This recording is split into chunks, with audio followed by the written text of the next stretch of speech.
Hello, hello. See, we've got one person already. Usually it takes a couple minutes for people to pop into the stream, so um, yeah, I'll wait a minute to. Hey, it's Michael. How you doing, Michael?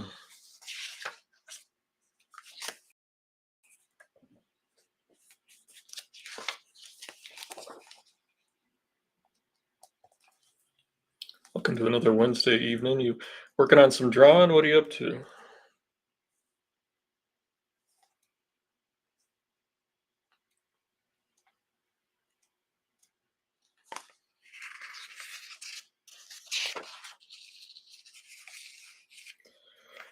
Excellent, excellent. That's great to hear. The reason I'm flipping through this is because I was trying to pull some stuff that I remember distinctly growing up, where it was like, hey, this is John Romita Sr. Because John Romita Jr., when I grew up reading comics, was doing a ton of comics as far as penciling and inking goes. But John Romita Sr. was tougher to find except in the newspapers. You're going to draw Ziggy Stardust? Well, I love me some Bowie. So if you finish it, I'd love to see it. Send me a copy. But this cover was inked by John Romita. And of course, it had Spider-Man and Daredevil. And then, of course, they were introducing Speedball at the time. And the whole big to-doings was that Steve Ditko was going to draw in a Spider-Man comic. And he did, but he did not draw Spider-Man when he left Spider-Man in, was it 67? He never drew him again, except in his own essay. One of the things that I picked up this week, thanks to the good folks at JetPens, is I restocked my Kiritaki pocket brush. These are the disposable ones. They have a different tip. I have basically switched completely to these over a majority of the Faber-Castell. I like the ink. I like the flex. It's waterproof. It's archival. Love this stuff. And this is how I buy art supplies now. I don't buy one. I buy a case because I'm going to use it, and that's how I make my living, and I can't be without it. So we'll open up a fresh one. Get our box cutter. Brand new pen. Good day. And I run these things into the ground. And I'll show you. It's got, that nice flexible tip. Gets a nice line. And you can actually do some small feathering with it, which is nice too, because of the flex. You can pull and push a line with it, which I love. Yeah, these are the small drawings, the little 6x9s that I fill my binders with. And that's what I'm going to be working on tonight, working on just filling some more stuff in my binder. I'll just take a 9x12, draw a line down the middle, and then draw on either side of them. Michael says he's been working more and more traditionally lately. Excellent. I hope you're enjoying it. The next thing I will show is I will hold off on that. We don't have that many. Is the book. I will just show it because I'm going to be talking about it a lot. This is what I've been really working my butt off to put out. And this is Undersea Hero. And we've worked on some pages together on the stream here. And I am putting out an issue 0 that previews the main story. It's got 8 pages for the story. It's got a short story. It's got other artwork and another few more pages in there. And yeah, this is the cover.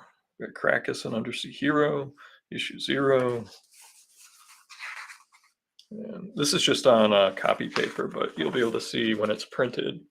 There's a paper texture. It'll be printed along with the artwork that'll give it a nice patina.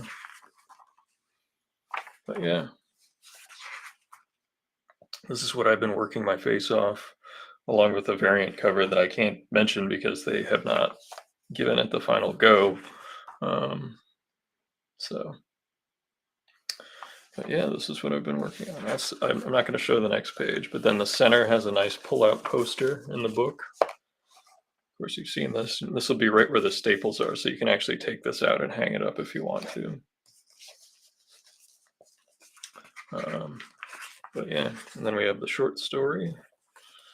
There's some more pages. I'm not going to show every page, but and then I actually put an essay that I wrote in here. And then this is the first drawing, first finished drawing I did back in 2004. So this book is almost 20 years in the making for me. Got an ad for our live streams. And then this is actually our sponsor, the Wild East Gaming Company. They are why we can put this book out, and it's going to be coming out at my next convention appearance, I believe. See, he's got his little martini there, and then there's another character right there. But yeah, I'm really proud of this. It's really fun. It's really wacky, and like it's got a goofy slant, but like there's a lot of heart to it. There's action, there's adventure, there's comedy, there's a musical. When the Kickstarter goes live, which I'm planning on doing, and I'll just show you, in November. And I'm going to be bothering all of my friends to help me. I'm going to need you guys' help to promote it. I'm going to need your help to get the word out. So, but that's not what we're doing tonight. Tonight we're going to be drawing. Yes, you have to have the olive. Tiny little, and you can see the pimento in there, the little red pimento. But yeah, this is issue 0. And I'm not going to show those pages, but the center spread, spoiler, don't want to have those pages. Pull out poster, all kinds of extra stuff. And like I said, that first drawing I did back in college. So I will stop rambling about this in case somebody's watching this and you're like, he's talking too much about this, but I'm really proud. I'll show you the original before we end up. There's the original for the cover. So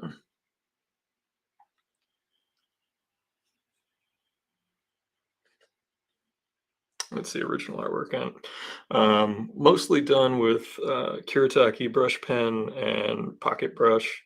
A little tiny, like for some of the little tiny things in here, I use the Faber-Castell. Same thing with this hair texture.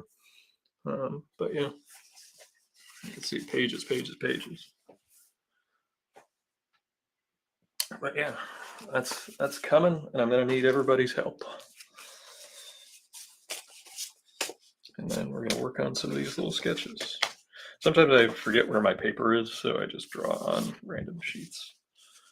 But I thought, in honor of the Jazzy one, we would draw ourselves a Daredevil tonight.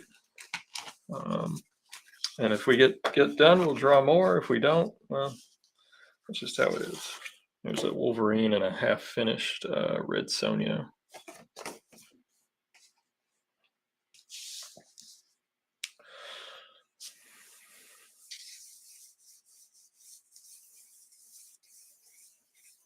And I've got some reference here, like I said. I've got a Bronze Age. I think this was a buckler. Was this a buckler? Oh no, this was the Dean. This was Gene Colan. This was when he first started teaming up with Black Widow on the title. And then we got a Mazzucchelli, I believe. Yep. Beautiful Christie Shield colors. Love the Christie Shield colors. And then yeah, there's one by Romita.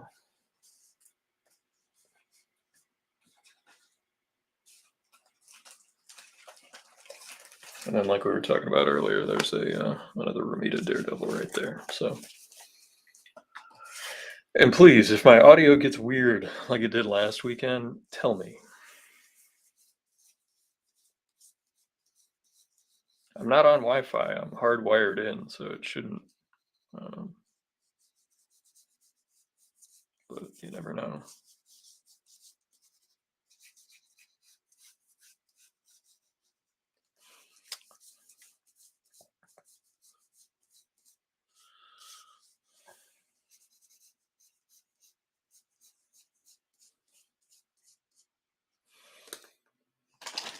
Let's tilt it a little bit more. Let's have him like looking down some, so it's not just straight ahead. That's boring. We don't want him just looking straight ahead. Got a little blurry there. There we go.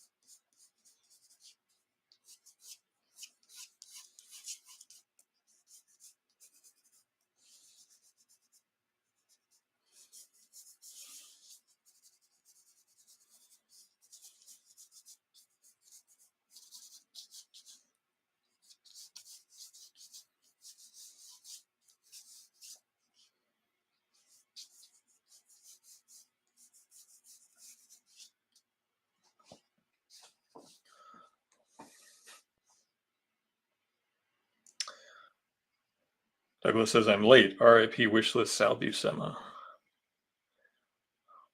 I met Sal at Pittsburgh, and I think you were at that show, Douglas. I think that you were at that Pittsburgh Comic Con. I could be wrong, but it was like 2003 or 4, maybe 2. It was in the early 2000s, and he was there, and it was actually like, I guess it's kind of become like one of those shows that people talk about because it was the last show that he sketched at in person. And I remember people were getting tons and tons of sketches from him, and he was just banging them out.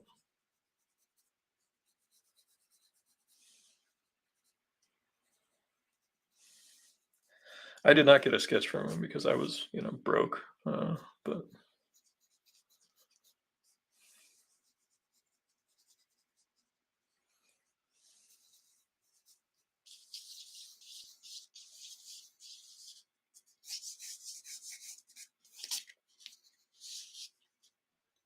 But yeah, I showed off the. I'll show off the Undersea Hero issue 0 again later, because we'll have people float in and out, I'm sure. I just don't want to repeat myself too many times, because you're going to have to deal with my constant posting about promoting for it.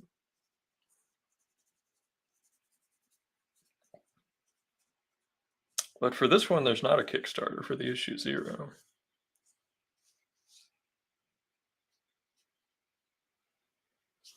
Yes, and I brought some Ramita artwork if we wanted to look at some.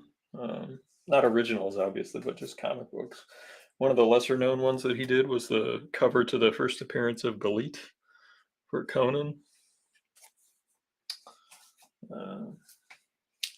First Monica Rambeau. That was both Ramitas, junior and senior.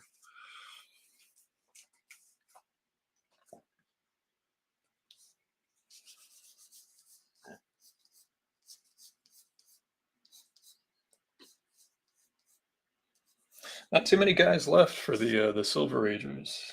I mean, I think maybe Larry Lieber and Steranko. Steranko's still alive. Lieber's still alive. I never got to meet Marie Severin, which I was bummed about. I always heard that she was like the coolest.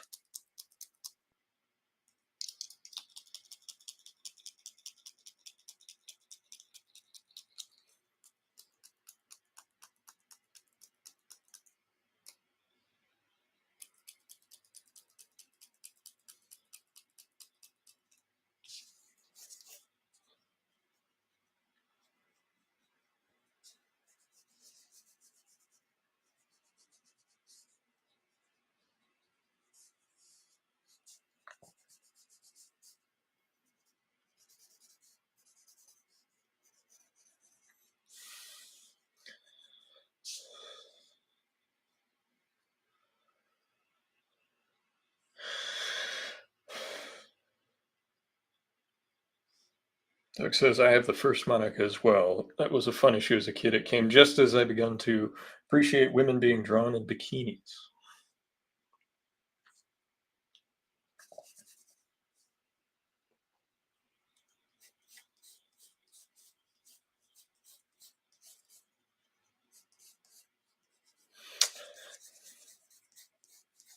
I mean, the Ramita work that I would like to read more of, and I haven't found many for not like an obscene price. And I don't know if they ever did a like a hardcover. They probably did.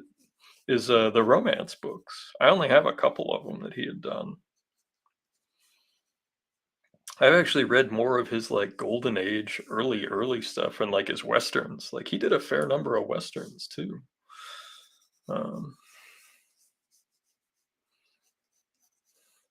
and it's interesting that like on Daredevil he followed Wally Wood, and obviously he followed Ditko on Spider-Man. And Wood had just like redefined that character with the red costume.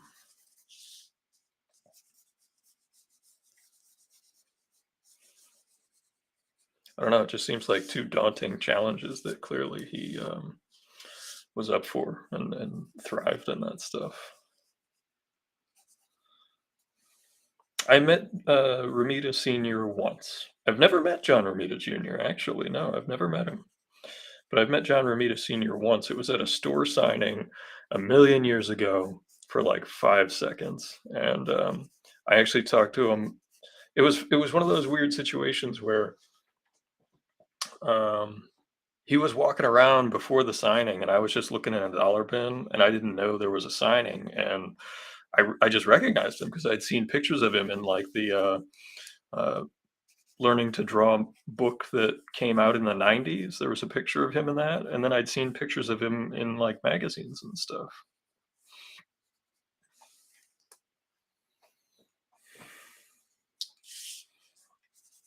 So I talked to him for like 5 minutes, and he signed a Spidey Super Stories #1. Douglas says, all those guys did great Western work. I'm appreciating it more as I'm struggling to draw a 6-shooter in various positions. Yes, that is a geometric uh, perspective challenge for sure.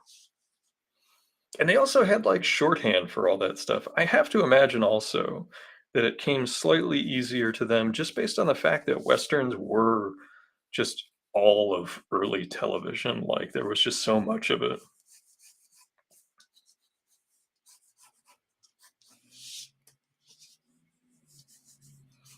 So like they were a little bit more steeped in the visual language.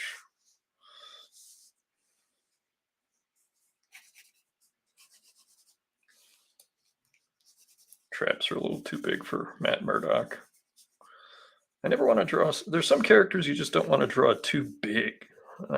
I fall into that trapping because it's like shorthand for strong. It's like it's a shortcut. It's cheaping out on the drawing.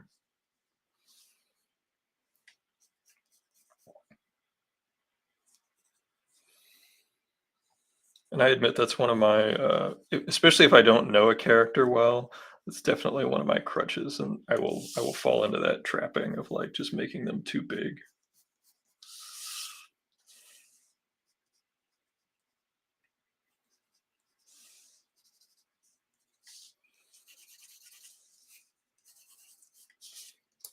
But when you've drawn the tick for years and years, steeped and probably more interested in westerns, as Douglas is referring to, having grown up watching Roy Rogers, etc. Yeah, I mean, and Gunsmoke was on for like 100 years. Have Gun Will Travel, all those Sergio Leone pictures.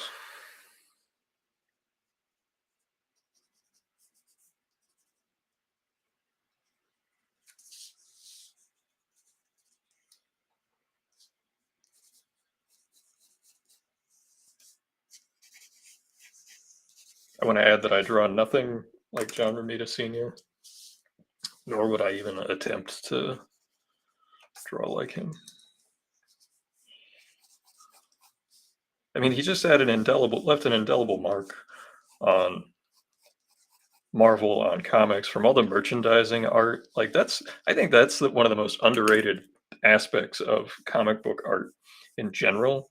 Are the guys that do the merchandising really do shape the public consciousness on them. Like Jose Garcia Lopez, when I close my eyes, I see his version of so many of the DC characters because that's what I saw everywhere. On lunchboxes, on T-shirts. It was like it wasn't directly the Neil Adams version. It just wasn't. And it was certainly not the Kurt Swan or Wayne Boring or any of these other guys. It was explicitly the Garcia Lopez version. And with John Romita, like his Spider-Man was on everything. It was on everything, every lunchbox, everything. And he took like, and he took what Ditko was doing and made it prettier.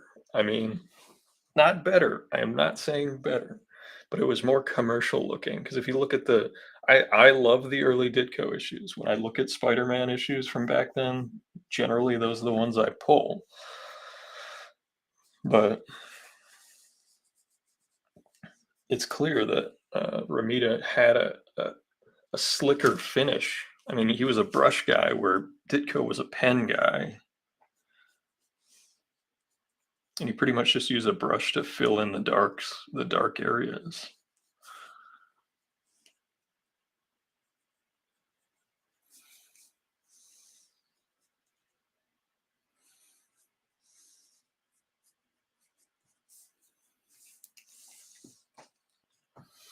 Hey, Desiree. Well, Desiree's here, so we have to show the comic book again.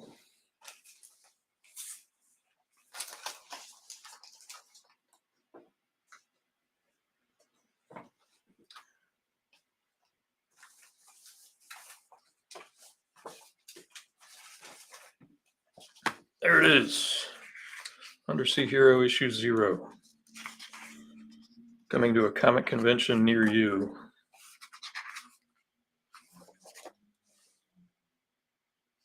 This is just a printout from a copy machine. You can see it's got nice old paper texture printed where the pages will be. But this was a page we worked on the stream. And you can see the finished version with the sound effects and everything. And in the middle, we've got the nice big poster you can take out. We got another short story there. We got more pages. And the Kickstarter will be in November. This is 20 pages plus 4 for the cover, and there's 2 ads, so 18 pages. It's not the full issue. It's a preview of the main story, which will launch Kickstarter in November. Kickstarter, that's right. The Great Barrier Beef. There's the title page. Pufferfish. Clam. Spectacular spider crab. Yeah, and I uploaded these to the printer today. They will be in 2 different versions. There will be a sketch cover and a regular cover for issue 0.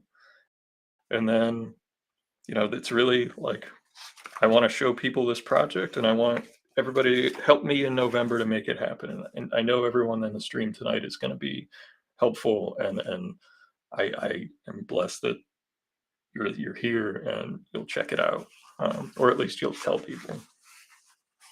Oh, I almost showed the spoilery page. Can't do that. Can't do that. But yeah, I've been working my face off on that, and I've had 2 cover gigs I've had to do on top of it. So, but yeah, that's just a preview, and I will have it in time for my upcoming convention. I don't know. Can we tell them, Doug? Should we? I mean, I don't know. We can wait.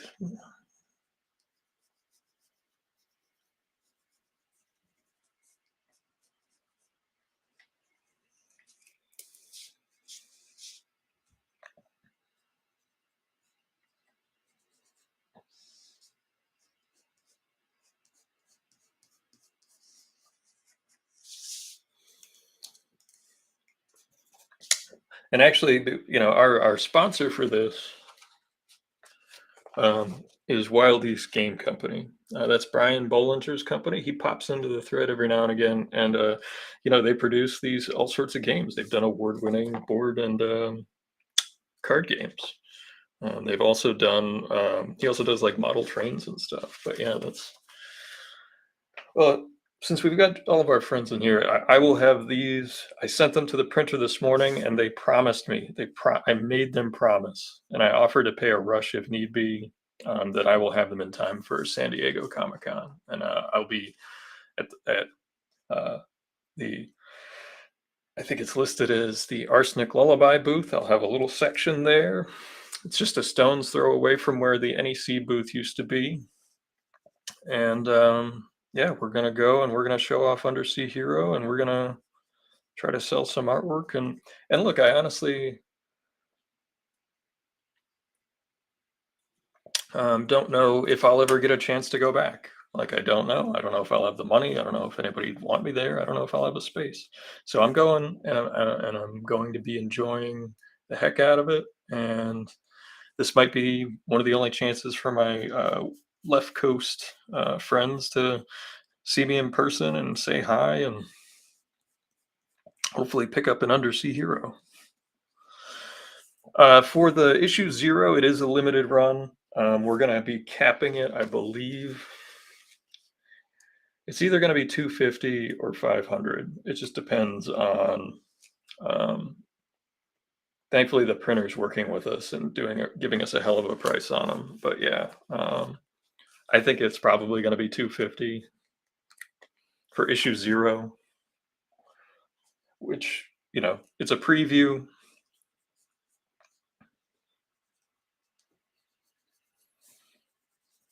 The sketch covers I'll probably keep on hand. Like I'll probably make those more than once. Just because when the book comes to Kickstarter, it's going to be a giant sized issue. It's probably going to be close to 60 pages.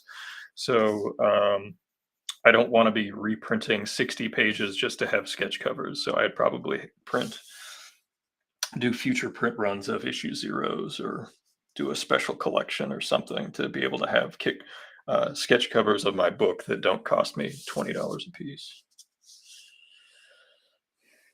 I appreciate that, Josh. I'll take care of you guys and the folks at the chicken. You know that. I haven't been able to make a run up there because I've been just in deadline crunch mode. When you pencil, ink, color, write, and assemble and do the pre-flighting for the print all yourself, takes a lot of work.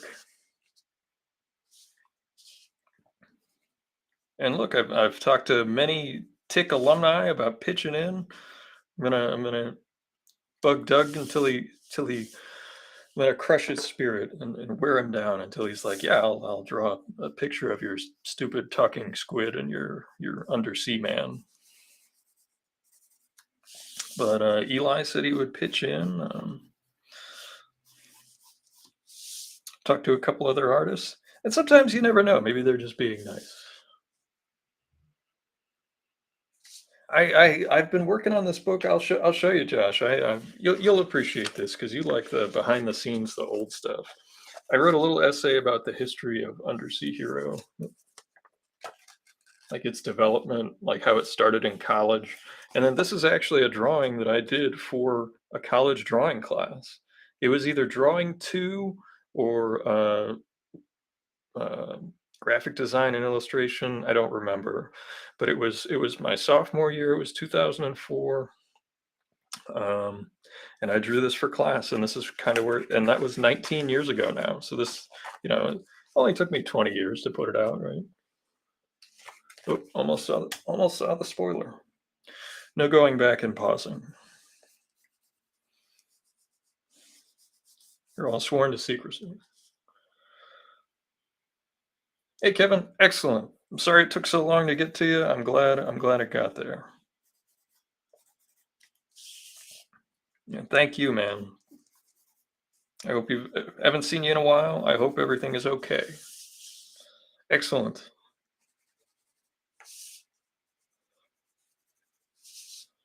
Yeah, doing a Daredevil in honor of the jazzy one, Mr. Ramita.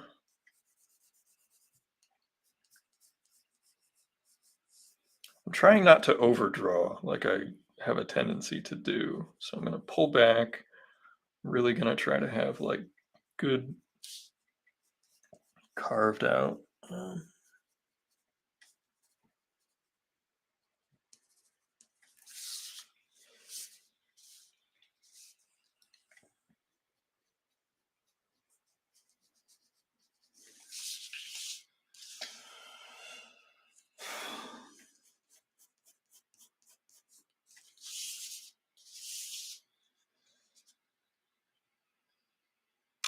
I'm very sorry to hear that, Kevin. Yeah, my condolences.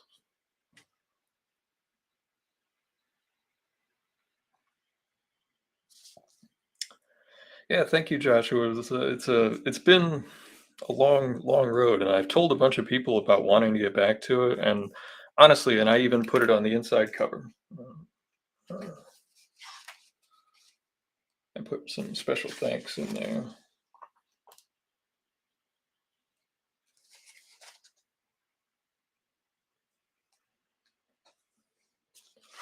See, special thanks. Got you right there, Douglas. And it's because, like, I mean, I'll just be blunt. The kick in the behind that this opportunity to come to this show with you has been like,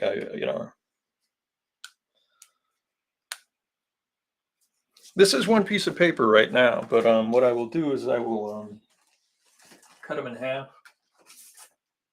Like here's some that I've already done. Like there's a Savage Land Rogue. There's like a '90s Cyclops. There's a Red Sonja, the Tick, and these start off next to each other, and then I just chop them in half. And I've been trying to.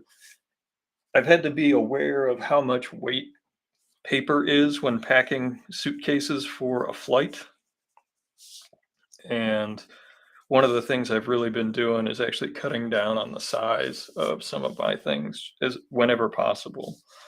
And with sketches, like I can also the other two things, they're not as heavy, and I can give. People are always asking me for things to put the art in so that it doesn't get messed up when they're walking around, which is a nice thing. And I just don't have a lot of money, so I can actually just take these and just put them in a bag and board, like a regular size bag and board. They fit right in, and it makes people happy. Geeks and drinks. Thank you.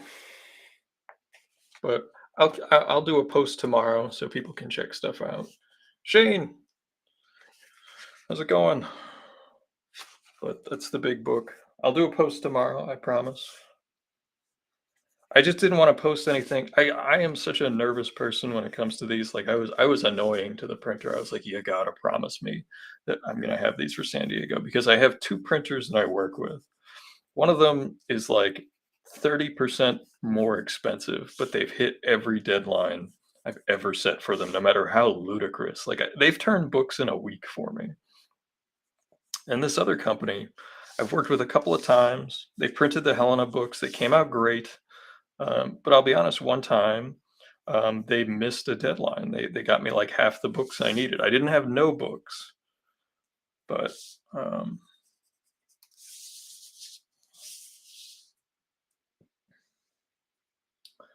Josh says he still has a little tick sketch. We're gonna spotlight that one because Eli might be watching. He might not have the sound on. Still got a little tick sketch that Eli did way back, maybe 1998. I'm gonna be getting me an Eli sketch.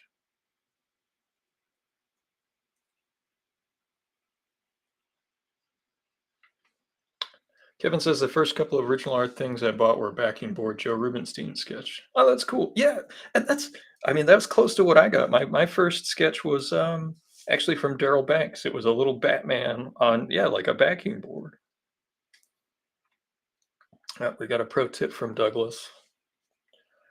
They sell artwork sleeves at booths at CCI. So what you do is you have one guy distract the cashier and you grab an armful and vanish into the crowd. Hashtag pro tip.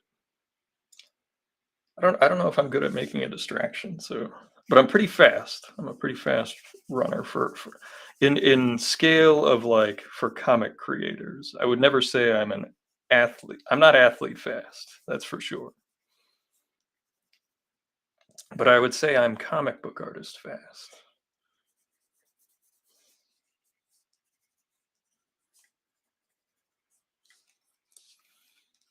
Well, let's really take some chunks out of this. Just fill it in. Let's just say our light source is here. It's a hard light source, so what we can do is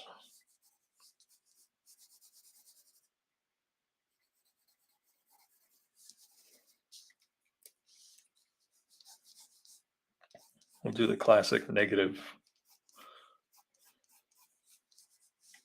Seeing that chest is too big. Needs to come almost straight down. There we go.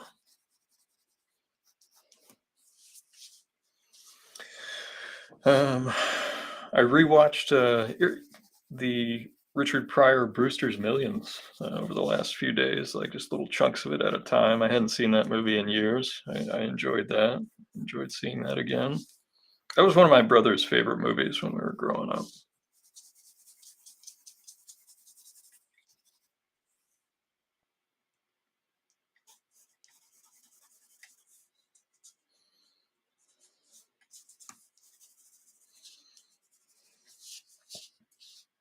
Continuing to study things that make me laugh for Undersea Hero.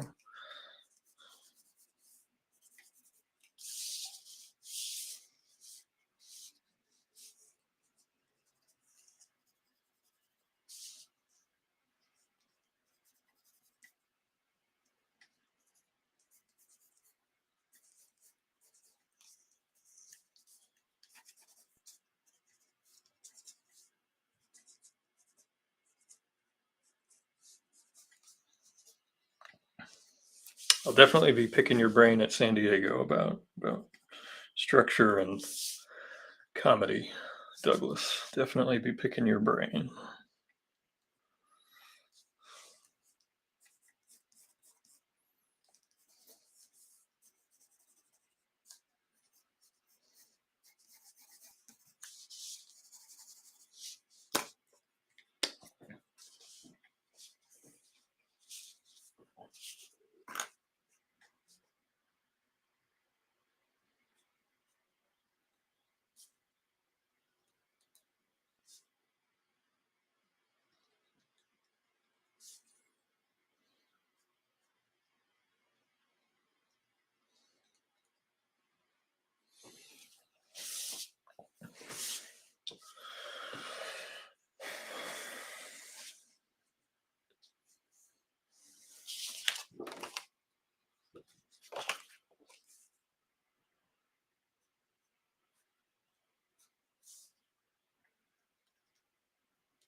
I have not been to the comic book store at all during this deadline crunch for a couple of covers. I still have one cover that I owe for my friend Carissa, and I need to do that. That'll probably be this weekend. I'll try to get that at least penciled and inked.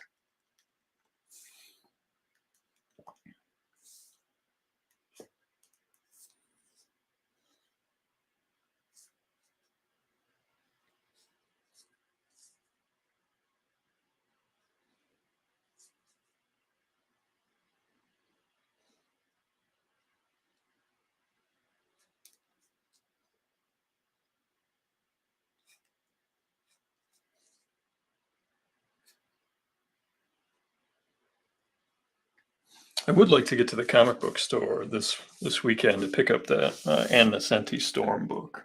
I need to get that because I would like to read it.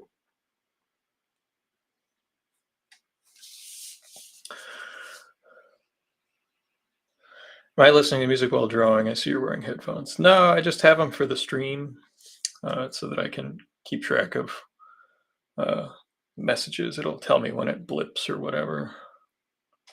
Early comedies are great for studying, translating comedy into comics. They're still using vaudeville techniques, but not overly visually. It's what they do. Is interesting and helpful. Yeah, I mean, I'm a big fan of Buster Keaton's work. I've watched pretty much everything he's done. There used to be a coffee house near where I worked in the North End, and they would show silent movies all day. So, like on my lunch break, I could get, and they're not long. So, like on a lunch break that's like an hour, you can get one and a half, two in a lunch break. Whether it's Chaplin, whether it's the early Stooges, whether it's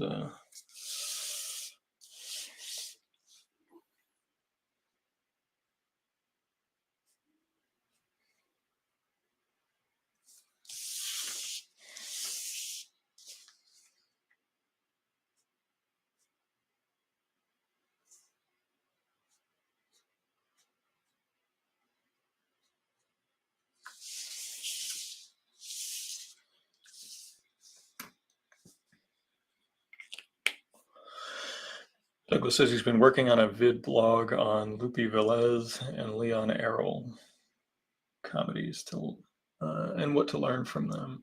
They both have every tool in the box. They knew vaudeville, but they also knew how to use sound and dialogue. They were very innovative. Oh, that's cool. I will absolutely read that when you post it.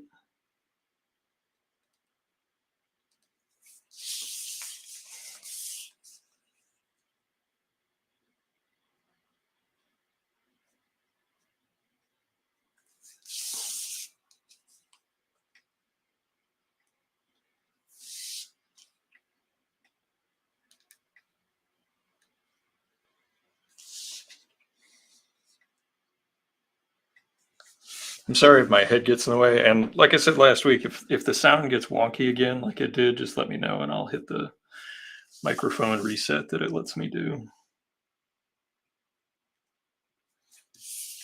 Sorry if I'm drawing slow tonight, but I'm just enjoying the conversation.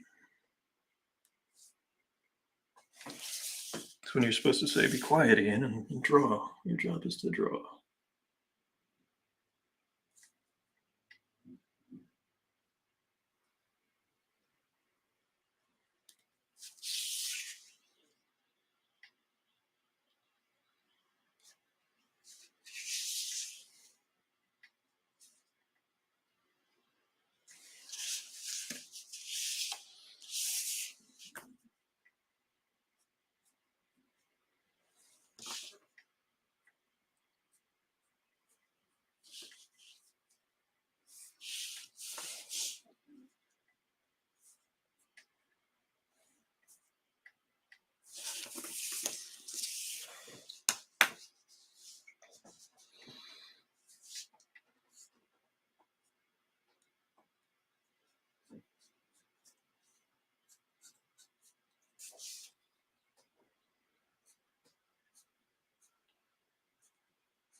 It's interesting how different creators tackled both the horns and the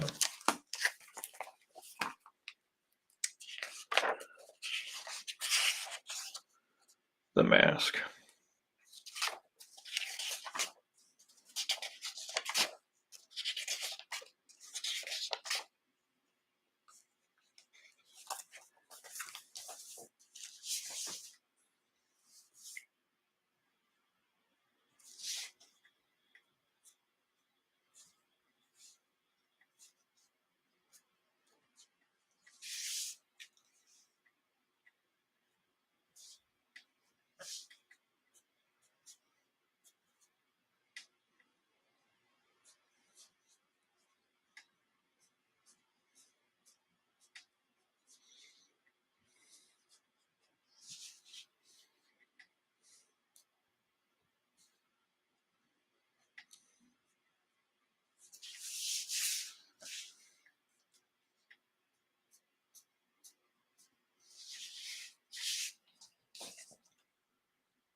Yes, you do.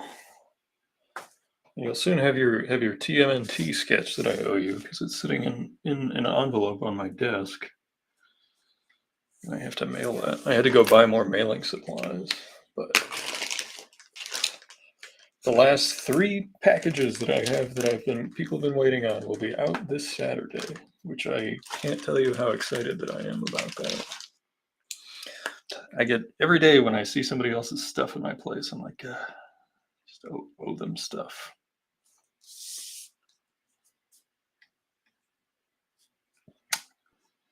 And Shane, I regret to inform you I will not be at Gem City this year. I informed Jesse I will be at San Diego this year, and I will hopefully be back at Gem City next year.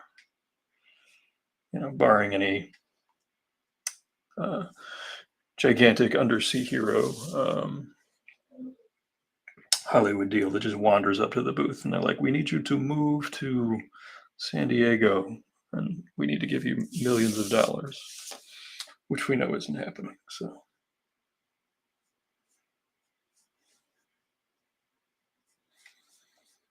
I am hoping to bug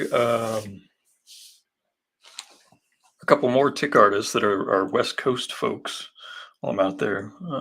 I met Dave Garcia there a few years ago. Thank you, Shane. Yeah. He did a book called Panda Con in the 80s, and he also did The Tick and Paul the Samurai and Ninja Turtles for Archie and all sorts of other stuff. And I was going to see if he would do a little undersea hero piece for me.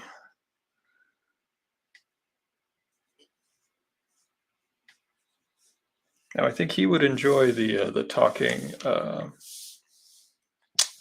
squid aspect of my work.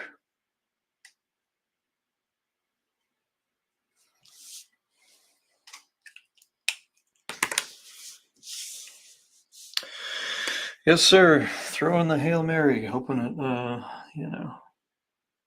San Diego will get the word out on Undersea Hero, which, again, I will have issue 0 at the show.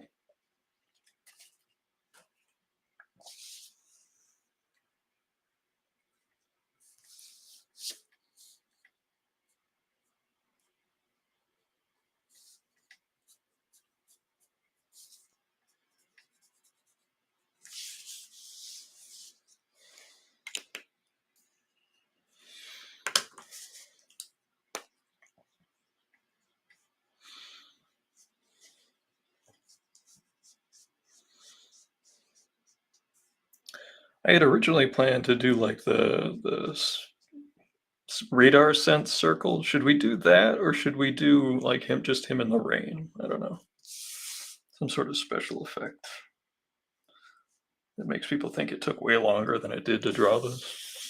Like, wow, look at all the spatter on that. Why, yes, I put the spatter on there 1 dot at a time.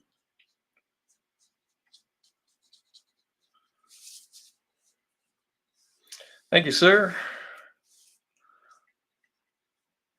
Yep, it's got a preview of the full book that I will have on Kickstarter in November. And I'm trying to just get it, if not done, within like a hair's breadth of being done. Like if I'm still lettering or coloring, that's not a big deal. I can take care of that. Because when I did the Iron Face Kickstarter, I wasn't ready to launch it, but they had all sorts of like funding and stuff going on. So like they launched it with only some preview pages done, and it was just every day. It was just I saw this, just had so much stress. Shane votes radar sense.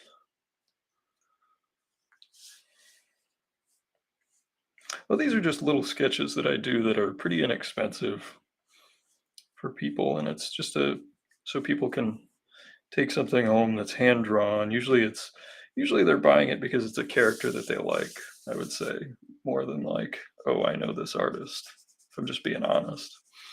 I mean, there are exceptions for like the Tick fans and the TMNT fans because those guys that are into those like niche comics, I find are completists generally, and they'll seek out like, oh, I want his Raphael or his version of the Tick or whatever.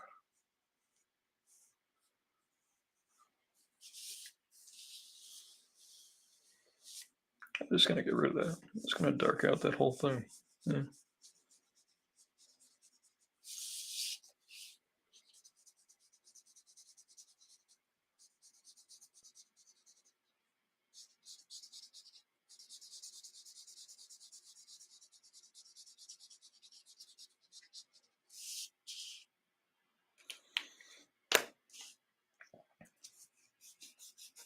I had originally planned rain. That was my original plan, but I'm like, am I supposed to do the radar sense? Is that what people would expect or people would want?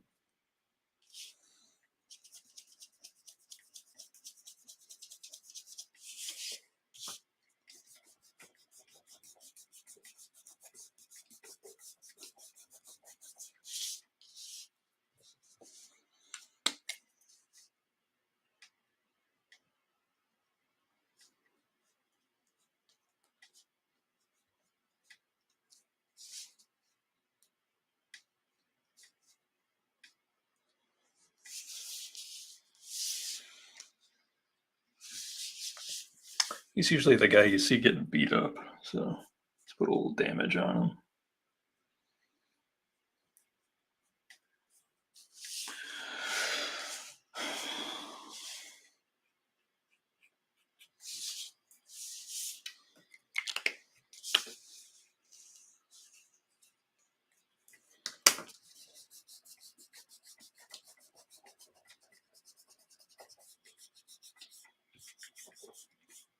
Shane says both ideas work.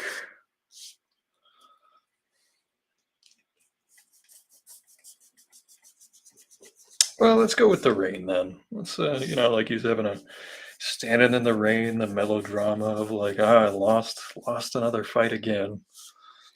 Karen Page had another demon baby or whatever it was from the Kevin Smith run.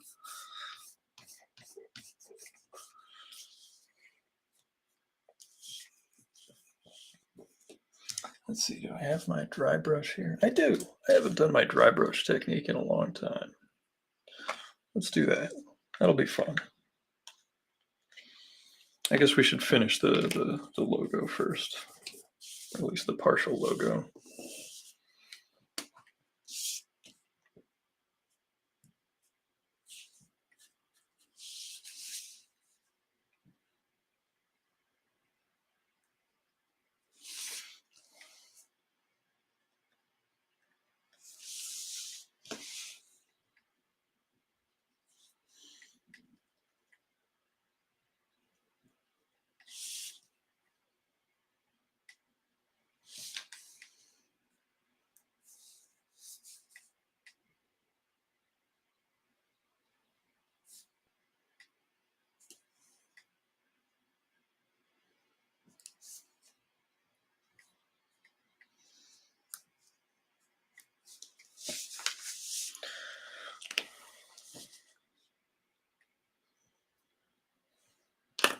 Go try doing both of them. We could try to do both of them if we don't think it would be too busy. Let's try. Yeah, we'll try doing both of them. I'll use try to use two different techniques, I guess. See how they look together. It'll be an experiment. Let's try to do both.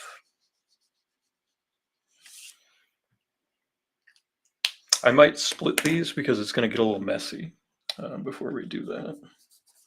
But we can do the dry brush. Ugh, let's get a little ink going.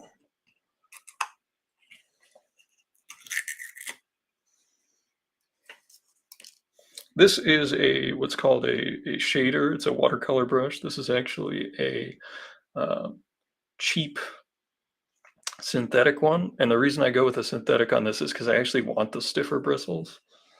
Let's see here. Let's see if I can get it to work. It's been a while. Yep, there we go.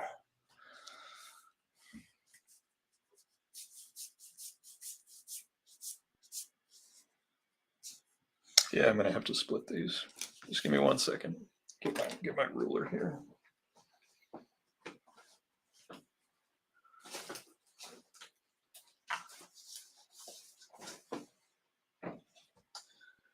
And piece of chipboard so I don't cut up my light table. There we go.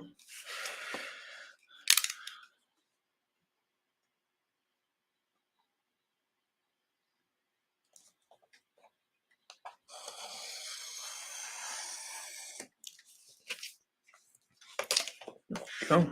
Easy enough.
All right, we got like our whoosh lines going. Because I have the ink out, I'm just going to use this brush because I don't have any water on me. Just do the fill-ins. I'm going to flatten this out. You can use different edges of a shading brush, just like as if you were doing a watercolor. It's great for watercolor if you're painting, shrubberies or brushes or like swampy areas. It's really, really excellent for that. But in this case, we're just using it as a fill.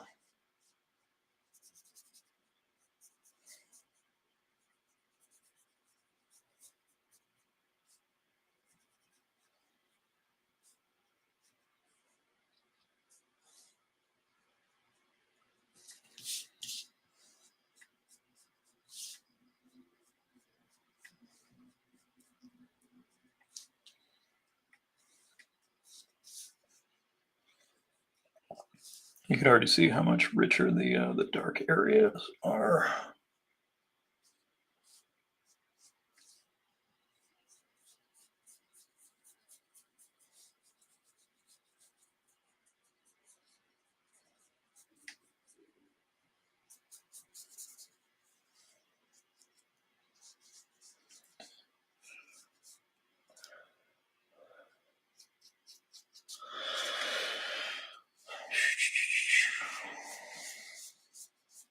One of the things I was doing last night with the print files for Undersea Hero issue 0 is actually going in, peeling the line art, and actually going in and controlling the ink levels. And I don't know how many people who, submit their print files do this, but this is because I used to work at a print house, and I do it in Photoshop. I put the line art on a separate layer in CMYK, and then and this is only when you're printing digitally. This does not work offset. Offset, you have to control your ink levels. You have limits that you can put them to. You have to do it differently. But in a digital printing situation, they're being printed on copy machines, and they have their own sense of rules. And when you put a color overlay over your line art, you can set it to a rich black setting, which is 45 cm and Y, each one of those set to 45 value. And then you put your K, which is the black ink, set it to 100. And then you rasterize that, or you rasterize that layer style. And then what you do is you set that layer that's above your color work to multiply. And what you can then do is look, because I don't want it to be like all the lines to be completely jet black, but when you have it on a separate layer, you can set it to like 75 or 85%. And what that'll do is you can actually control like where there's some nuance to your black ink, or you can have it cranked all the way up and have it be perfectly flat. Because when you have an ink drawing and you scan it in, take your eyedropper tool and take a look at what color it actually is. It's usually a brown, a purple, or just a dark, dark smoky gray. And you actually have to edit it to get it to print actually black.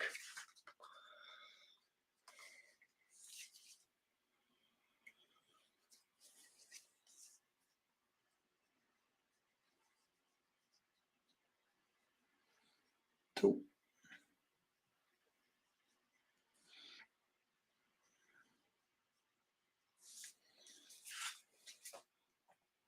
get a little rinse water for my drinking water.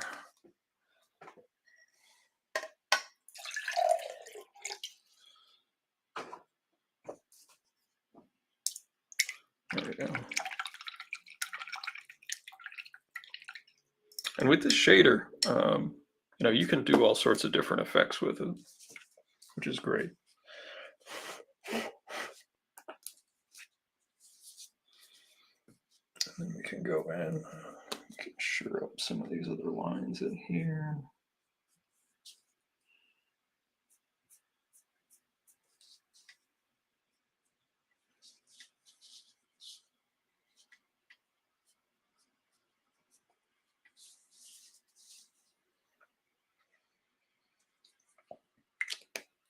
I actually don't scan it initially in black and white, because if you scan it in black and white, my work, I lose a lot of fidelity along the edges. Like something like this, I'll show you.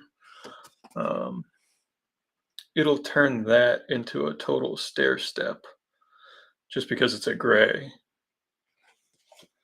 If I scan initially in black and white, I'm going to lose my detail and the sharpness, because I have shaky hands and I don't have sharp lines. If you look at my work close up, the lines aren't very sharp. They're blunt, they're dull. It's because I have to either move quickly or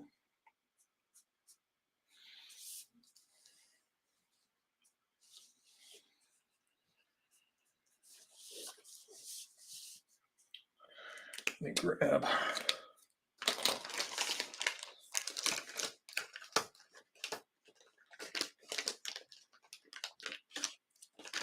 This is an older pen, and it's beautiful because I love using markers that are on their way out in pens, because they will give you some lines you're not expecting.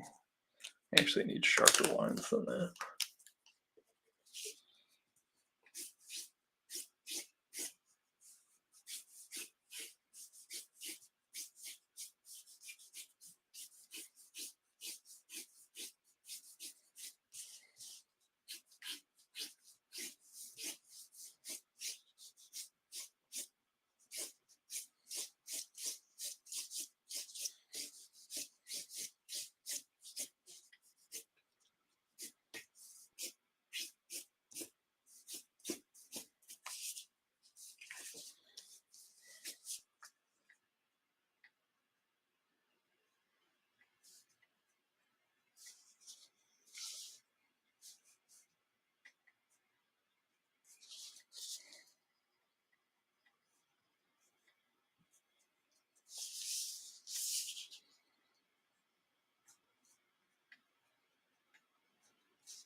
Hey Eli, this is we were just talking some John Romita Sr., so I figured I would draw a Daredevil in honor of the passing of a legend in the comics industry, considering it was like his first superhero work after coming back from the Golden Age, in the Silver Age at Marvel.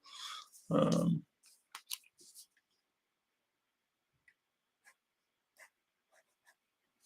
we showed off some Daredevil comics. We showed off some John Romita stuff. Showed off Undersea Hero issue 0, which I will have at San Diego Comic-Con. My printer promised me I will have them at San Diego Comic-Con. Can't show the spoilery page. A nice pull-out poster. But yeah. Lots and lots of stuff going on.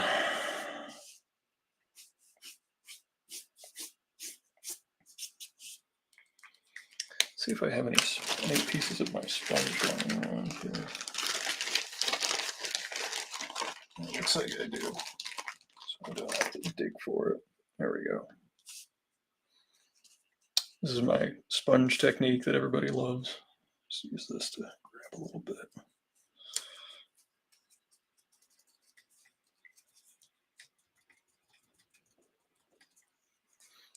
Need more. Just dump a little bit. There we go.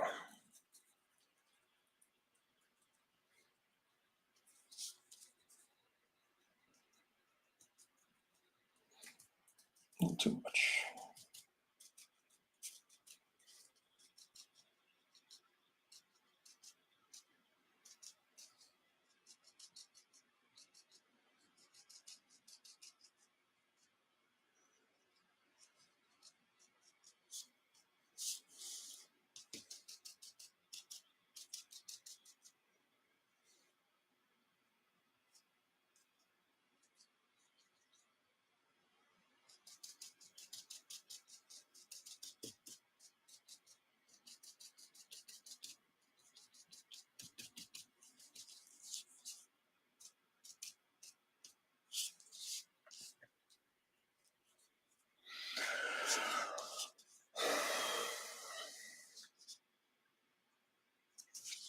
Thanks, Eli.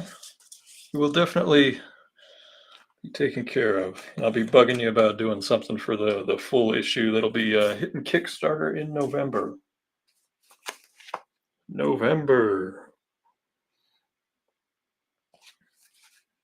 And I do have underseahero.com. Right now it goes to the Fat Cat website, which I'll be updating between now and probably the end of the month. We need this to dry some so we can get some white medium on there. Let's get our classic.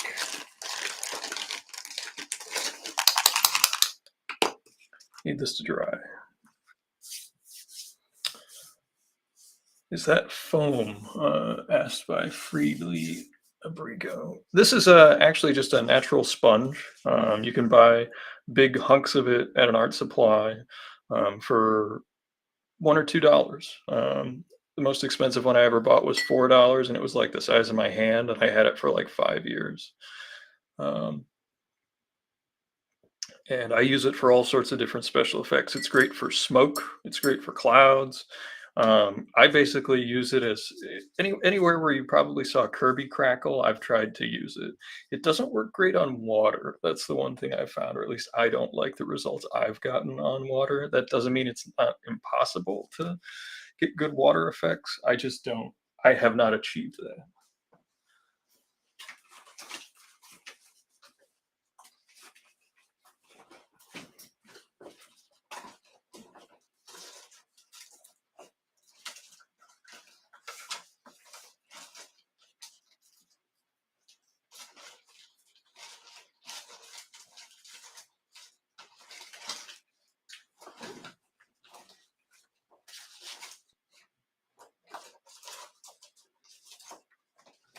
I think my bigger circles are in the other room.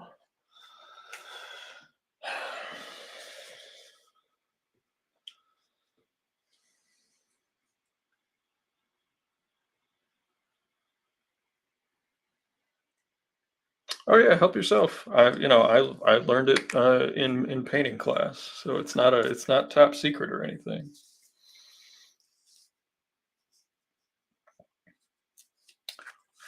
Santin, such a lovely piece, like the vibe. Thanks, man. But we're not done yet. Let's see if we can dry it. I can just dry it with my finger. I actually think we need a little bit more of the effect on his with the water coming down. I should have been doing this while it was drying, right? Don't want to create tangents while doing this.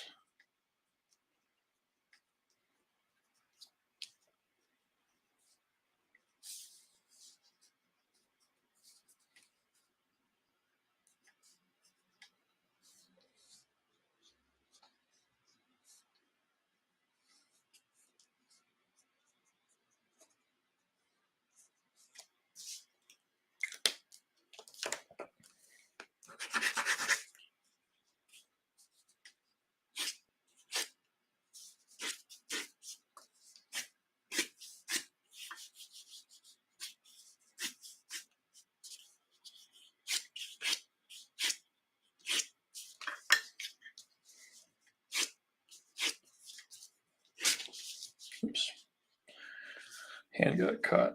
Gonna have to black that one out, but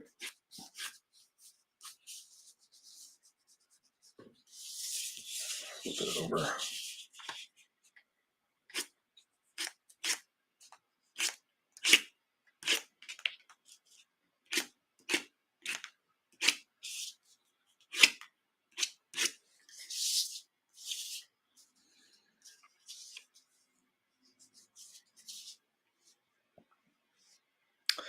Oh, that was not a happy accident. That was a, oh God, I ruined it accident.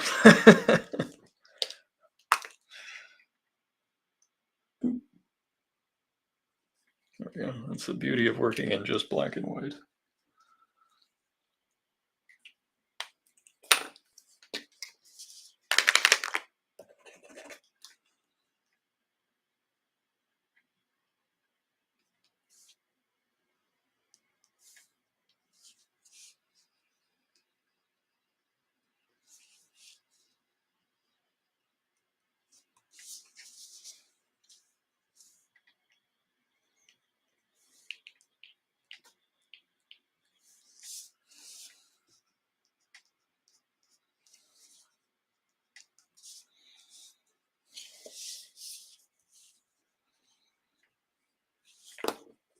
I actually think I'm going to get rid of some of those.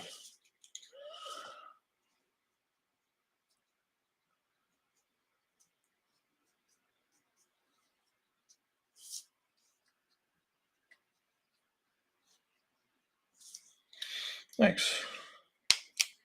We'll get our old canceled credit card. Get a little bit of our spatter.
Oh, thank you, Shane.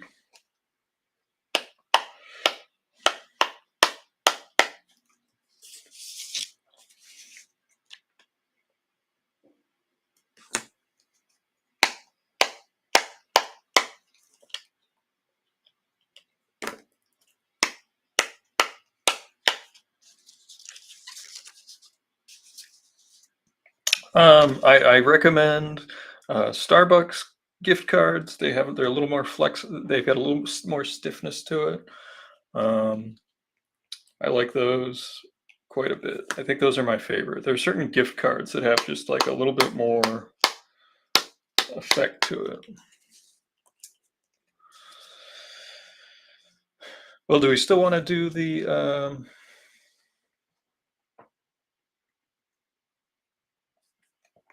do we still want to try to do the radar sense, or do we think it's, I mean, it's really busy as it is, but I'd have to go in the other room and grab my circles. You know what? Screw it. Let's go get the circles. I'll be right back. One second.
No, they weren't in there.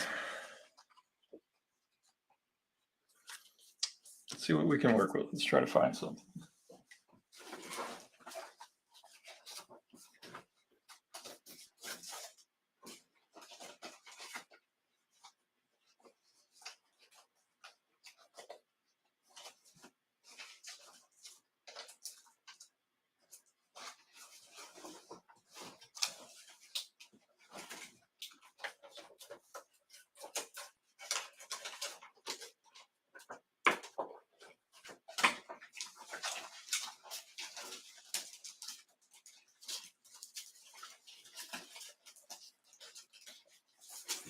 Aha, we found it.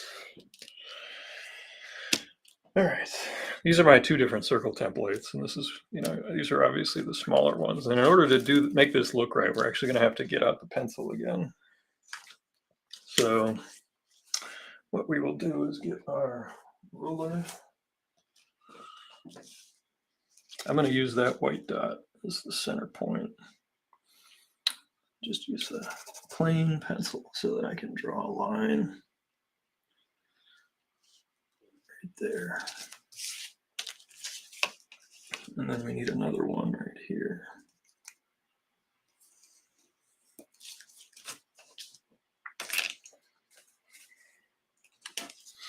Now with the technique we're going to be using, we can't go too small. I think that'll be the smallest. Let me do one test. Let me do one quick test.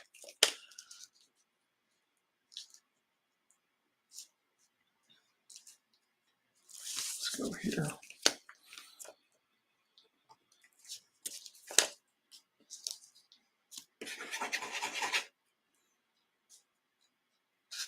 I'm going to go one larger, I think.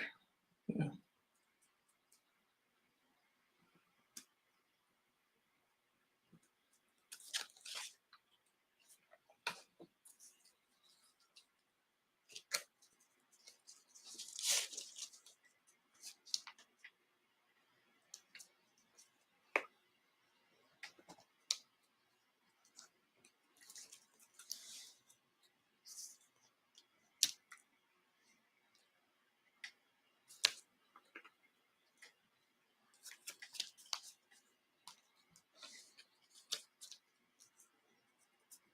And what I'm doing is I'm using those perpendicular lines as the basis.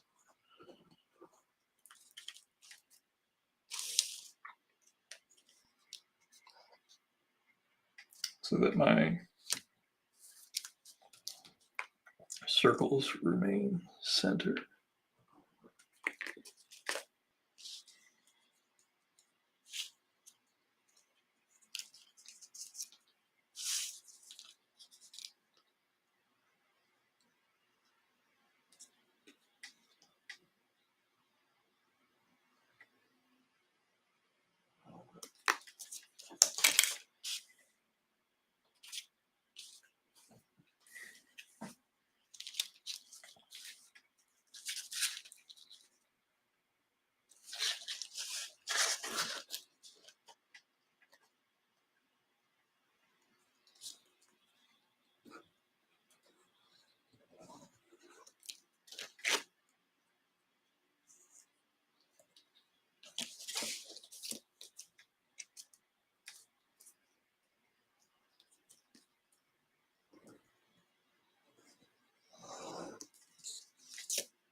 I don't know if I have any larger circles on me, so we're just going to have to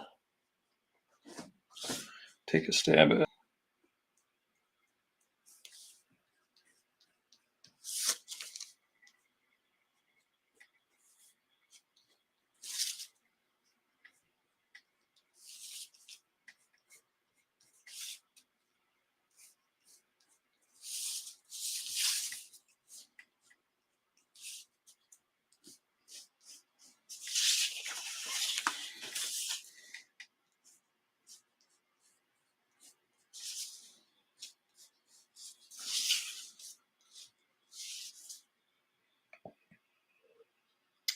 Yeah, I don't have any small dinner plates on me, so we're just going to have to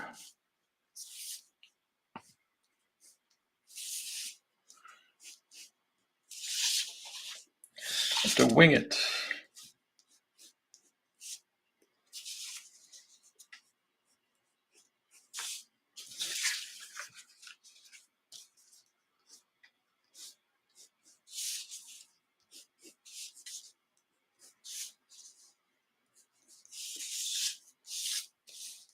I'm going to go in and actually pull out some of the, like, I want to have his nose show a little bit more. You can just keep going, but that's the beauty of black and white. You can actually just keep going back in and layer it. You don't have to worry about it.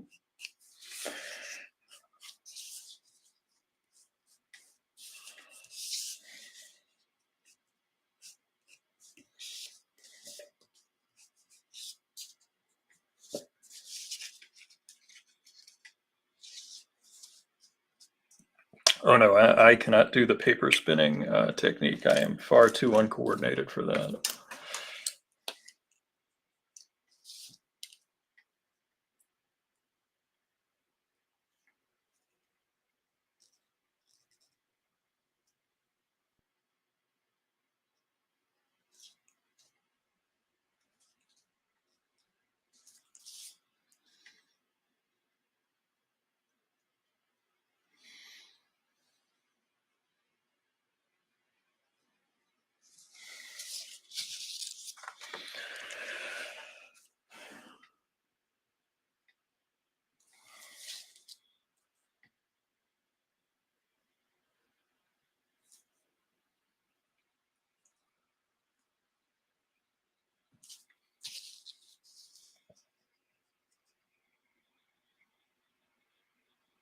There's enough imprecision that, you know, it can just be a little messy. It can be a little messy. I think that's okay.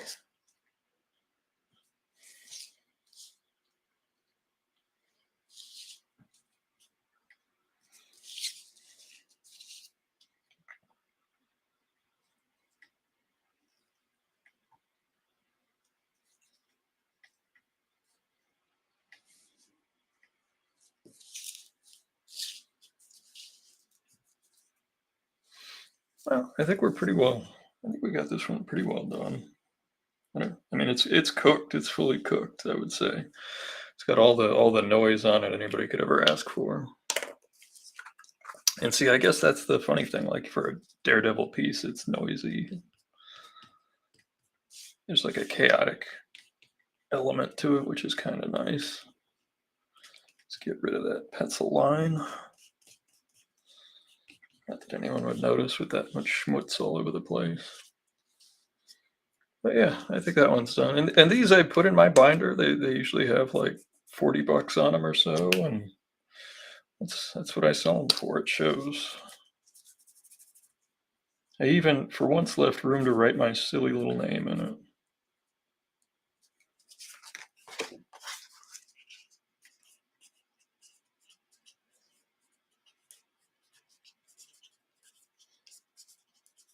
I have to put my name on the back of things because when I see them, my stuff come up for resale where I haven't been writing my name, usually is by unknown artist. Yeah, there's that one. Should we start another or should we call it an early night? I don't know.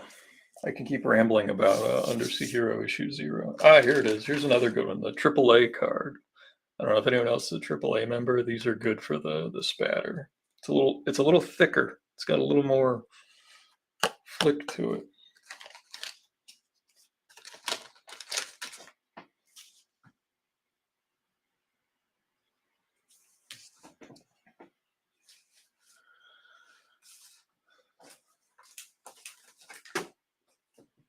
We can add this to the pile.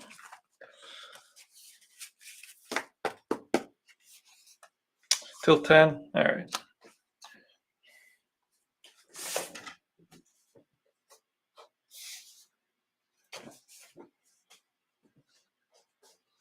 Now we'll get a fresh piece of paper then. That's always exciting. Oh, yeah. Do we have any requests for the next character? Or am I on the clock and I'm on my own? Is that what I'm being told?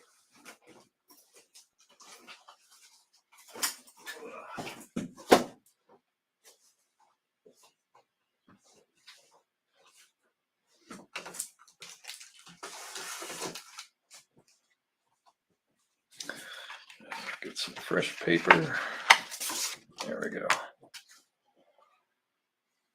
Well, we did Daredevil in honor of the Jazzy one.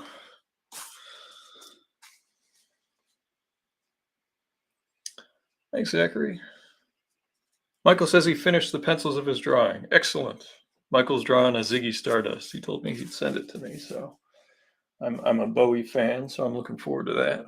It was actually my old man that got me into Bowie.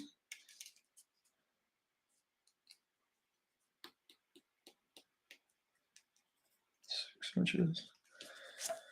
Iron Giant. I can't do that one from memory. That's a lot of I've seen the movie a couple times. It's a good movie, but I can't pull that one out of my tuchus.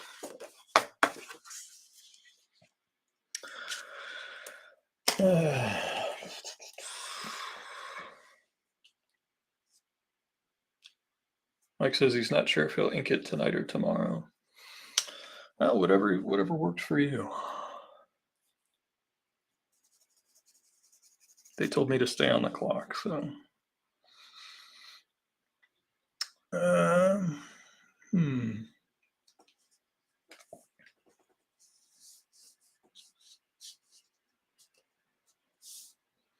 Oh, Machine Man. Now you're talking my language. Not sure if anyone other than you and I want a picture of Machine Man, but the old Aaron Stack. I can draw Machine Man.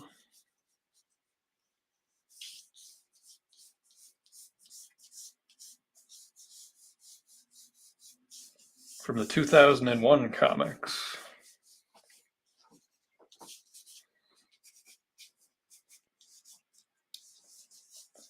The Herb Trimpe penciled and Barry Windsor Smith inked Machine Man comic miniseries from the 80s, like that was the most ornate comic drawing I'd seen up to that point.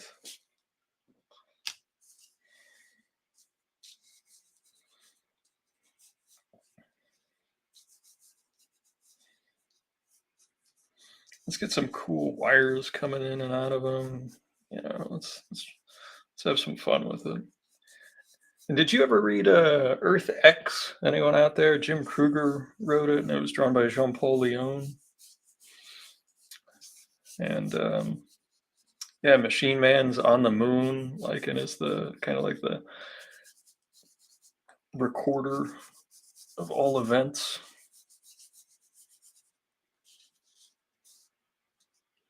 That miniseries was peak comic storytelling. Yep, the one in the 80s, Herb Trimpe.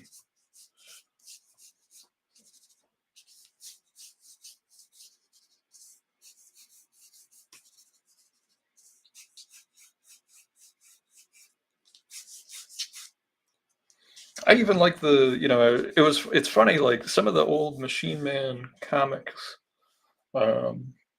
Michael says he messaged me the image. I will check it out as soon as I get off the stream, sir. I'm excited to see it. I'll be sitting on the couch. I'll be spacing out, and I will be checking out your artwork.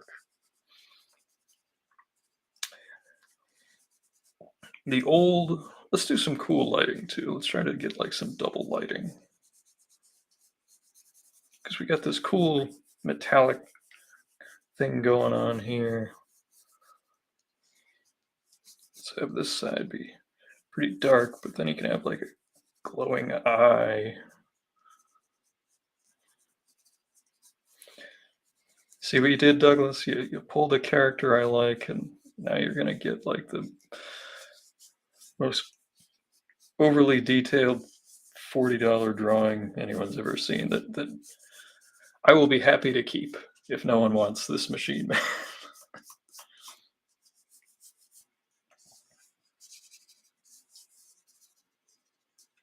Well, let's add, we need layers, so.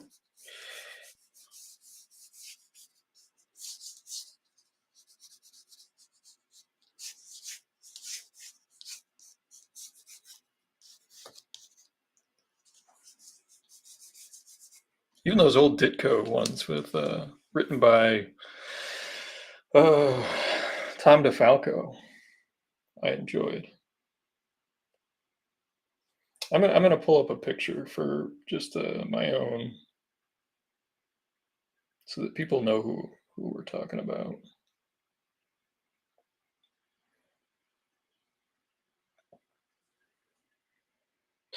That's some weird updated version. There you go. There's Machine Man. There's the Ditko version, and I'll pull up the PWS.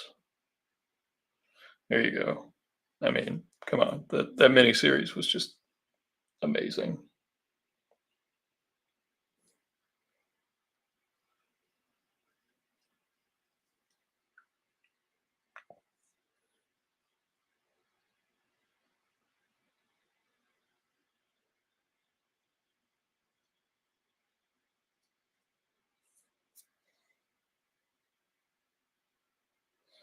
There's a beautiful painting. Look at that.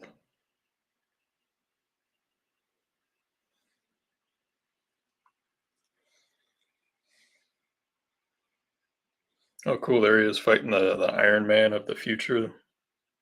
And these were like where Barry Windsor Smith got back into comics after he'd been gone, and it was penciled by Herb Trimpe, and then it was layouts, and then I think Barry completely drew the last ones himself, if I'm not mistaken. I'm looking at the pictures. I was showing people the pictures. It was also so that I remembered where the recorder bits were in the neck piece. Couldn't remember if the neck piece went all the way across. See, I was close. There we go.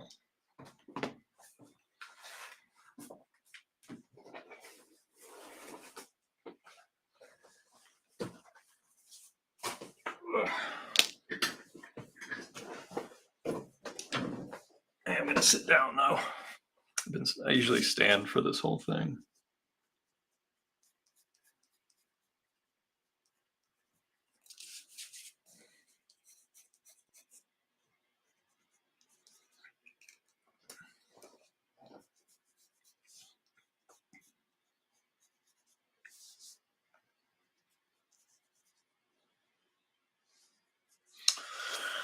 Douglas said he was hard down on superheroes.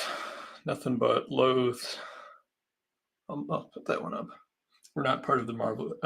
Loathe the miniseries that were not part of the Marvel canon, but that BWS Machine Man was so good. I got them all shoplifted. It was worth the risk of jail and grinding. Okay. I liked a fair number of the miniseries. Like, I think the best penciling that Bob Layton did was actually on that Hercules miniseries. Like some of the best, like he worked and crafted with other artists some of the best Iron Man comics that were ever created, but a lot of the times they were penciled by someone else, and he just did I'm not saying just he did the finish, so they were more of a collaboration. He did all those Hercules pages by himself.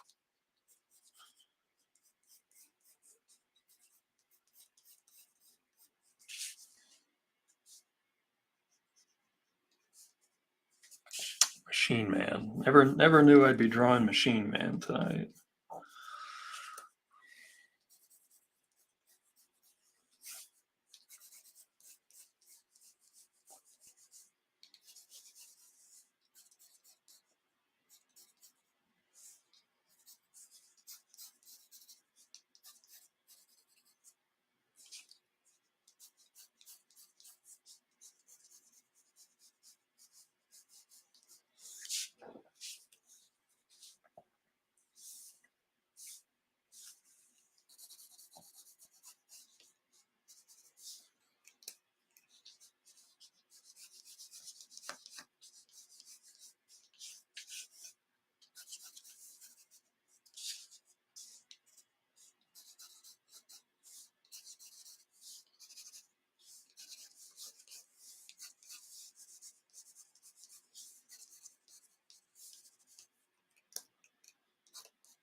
Hercules, that dumb Nightcrawler pirate one, Beast, and Dazzler.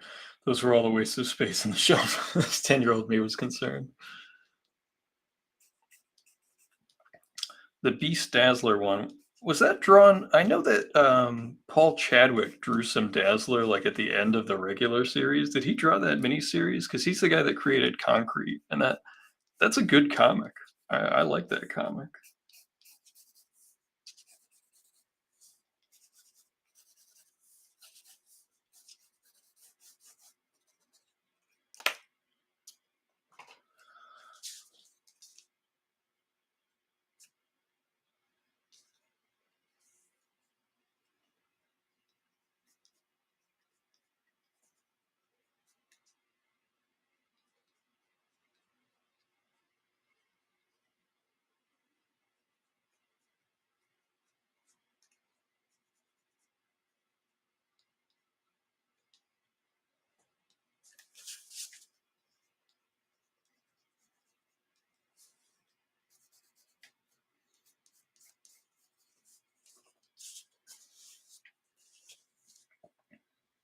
I guess technically the Hercules one was the first miniseries ever at Marvel. It came out before the Frank Miller Wolverine.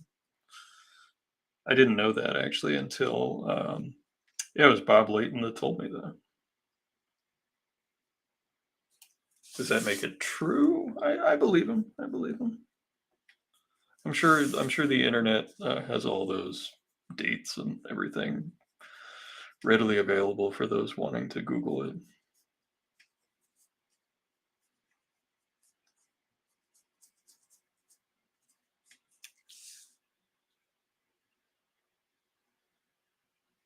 Hawkeye was before then.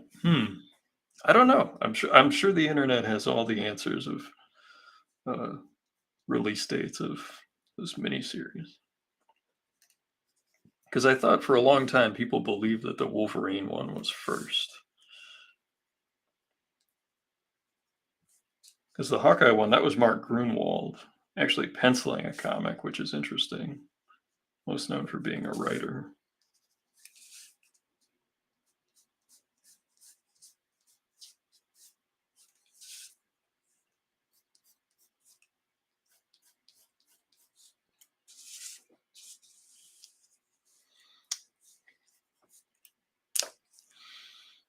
Kind of shaved off his cheekbone a little bit there.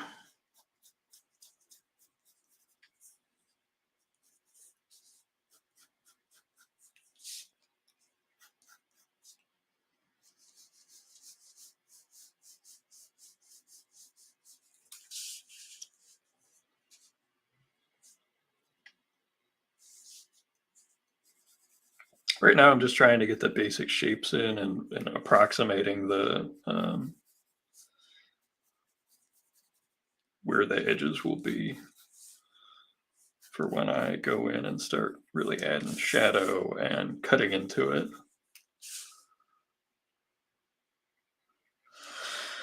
Doug says he would bet one energy drink Hawkeye was first because he got married in it, and that was before Secret Wars #1.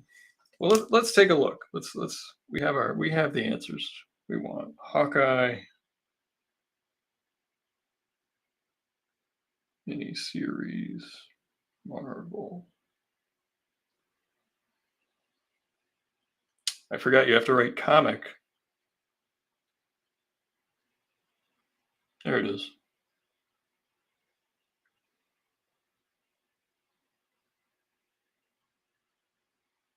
1983.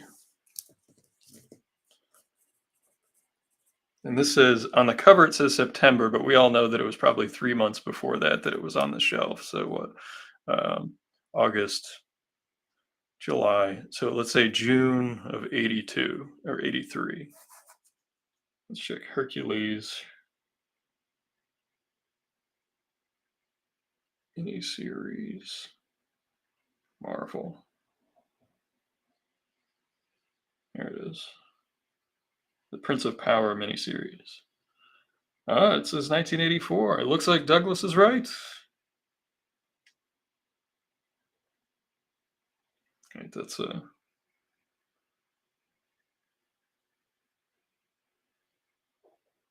Hercules, 1980. Oh, that's the second series. So there was a series before that? There was. 1982. The Marvel Hercules miniseries was 1982, so a full year beforehand. What does it say on it for the month?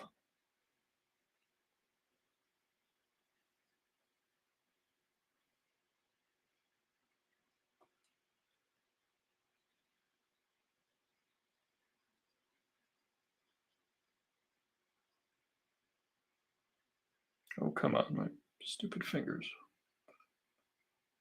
I'm saying Marvel, obviously.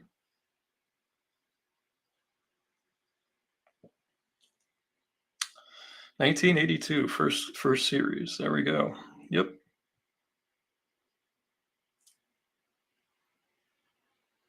It says September, so it was a full year beforehand. So yeah. Yep.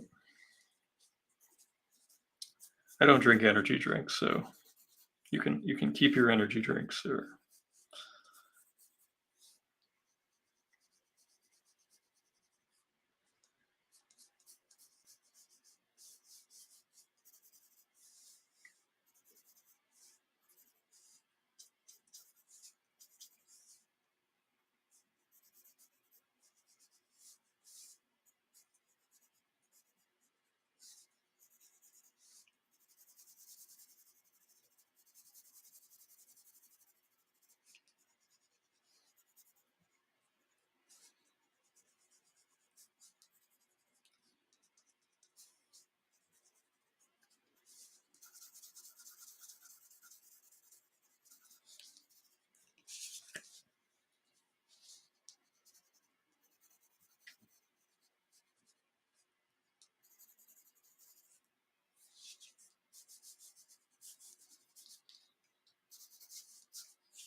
and I've been rereading actually some of those 2001 comics, those Kirby comics, the 2001 ones.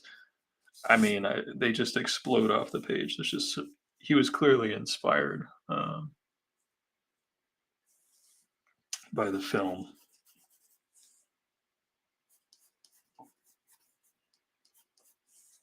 Kind of, I think of it also as like I don't know if you ever saw the pages of the Prisoner comic that Kirby did, just completely on his own on spec, just because he liked it.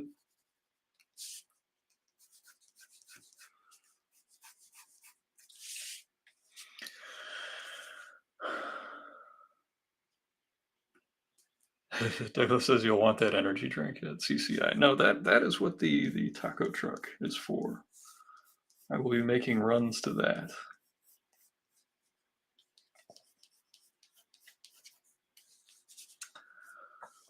I will be at the Arsenic Lullaby booth. I will have my little corner, and I will have my. I'll be getting a new banner. I will have Undersea Hero issue 0. I will have some artwork, probably a handful of Helena's, but mostly Undersea Hero and artwork. And I'll be opening up the commission list. And like I said, I have no idea if I'll ever be back to San Diego after this trip. So, I was originally going to go with NEC a year ago. They canceled. It was too late for me to find a place to go or even apply for a creator badge. But this year, with the help of Jeff McClellan and Doug here, I will be at San Diego. What's the booth number? Is it 2200? 2200, the booth number?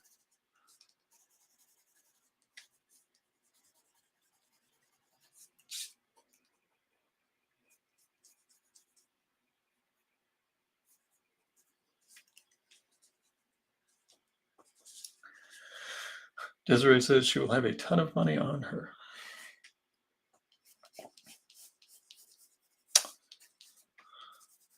See, I'm wondering if we're going to be able to. Douglas says 2200. By the way, pro badges have been mailed. I haven't gotten mine yet. I mean, I I don't know if I should call them or what, or if it just takes longer to get all the way across the country. I have not gotten one yet. I applied for it. They said I would be getting it in the mail. I updated made sure my mailing address was correct. I followed all their instructions. So if there's something wrong with that, I'm going to be mad. I did everything I was asked to do. If I don't have that badge, I'm going to be SOL, as they say. Oh, they sent out an email. Oh, okay. I'll check on my end.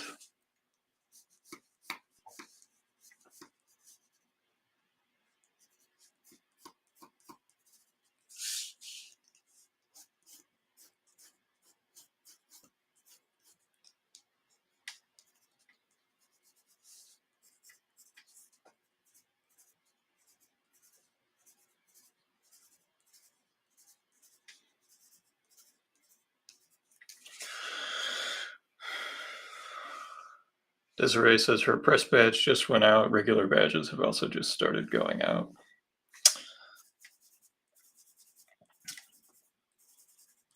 Well, I will keep an eye on my mailbox. I've never done this before. Obviously, I have a lot of uh, balls in the air, as it were.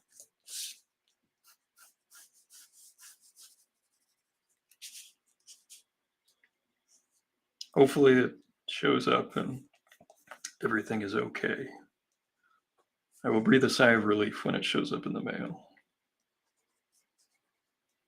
Flights paid for, hotels squared away.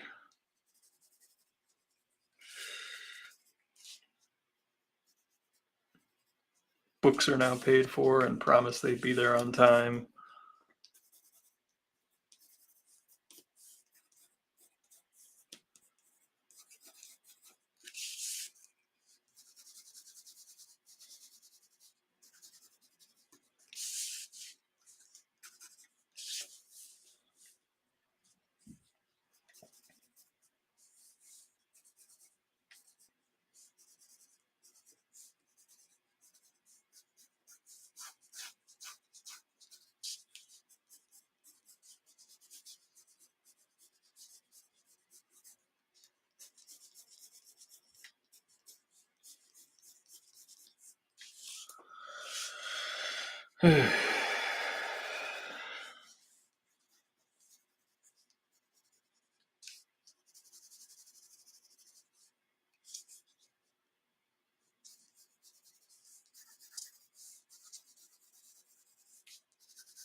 Desiree asks, how long ago did I have to be able to restart my laptop? Because it just gave me a star screen so I can sign in. Also, Kirsch is pitching and the game is blacked out unless I want to upgrade to ESPN for an extra $60. A discounted price, they tell me.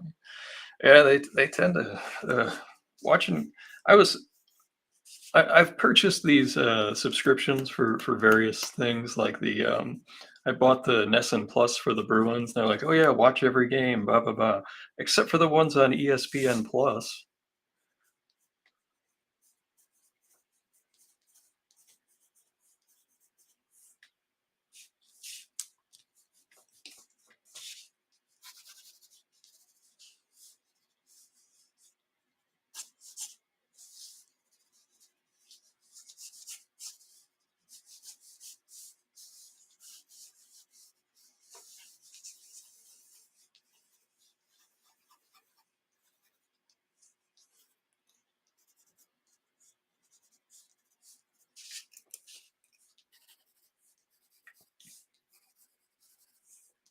I actually do have one person that I think that would help me if there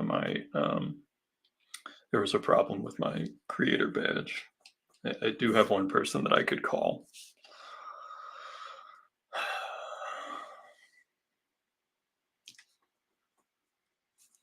I would feel a little guilty calling them, but I just have so much the most money I've ever invested in doing a show on my own, into doing this show. And I still have a few other bills I got to clear. I've got some prints that I'm getting printed up for Undersea Hero, and I've got to get postcards for just handing out in general. And then I think that's it. You know, the prints, I'm debating between two different print places.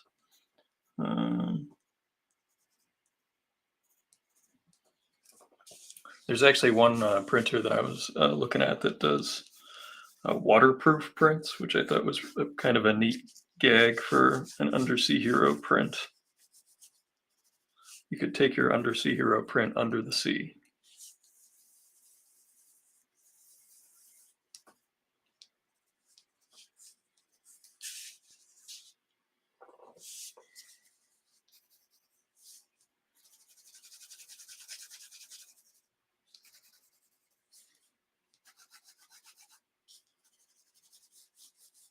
I gave him a longer neck because I thought it made him look a little bit more like a little less human. I thought that exaggeration might give it just a subtle eeriness to him.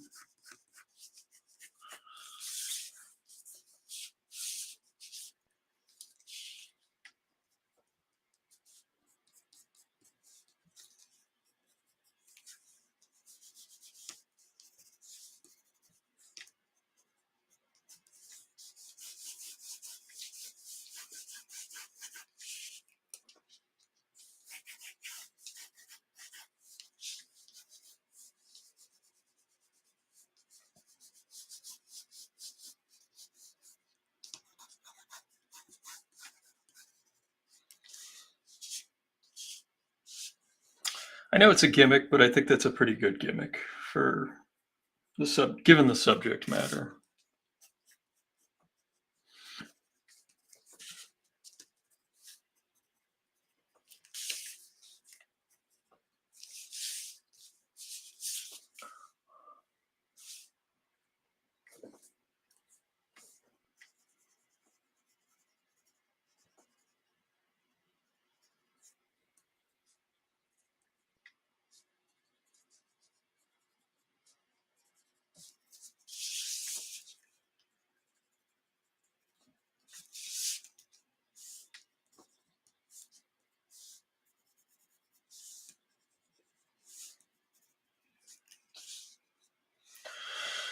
Eli Stone says he thinks it's brilliant marketing. Thank you, sir.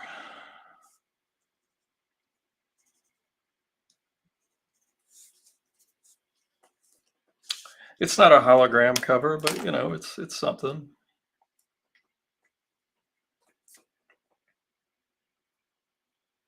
Well, we have surpassed 10 o'clock, and we got this not fully penciled, but at least you get to see a rough idea of what I was thinking. The expansion on the vertical of the neck, lots of wires, lots of fun stuff. There's our Daredevil that we did. There's an Undersea Hero. Hello, friend. Red Sonja. Thanks, Mike. Let's see. I have to do one last plug of the comic book, issue 0. And yeah, thanks for hanging out with me.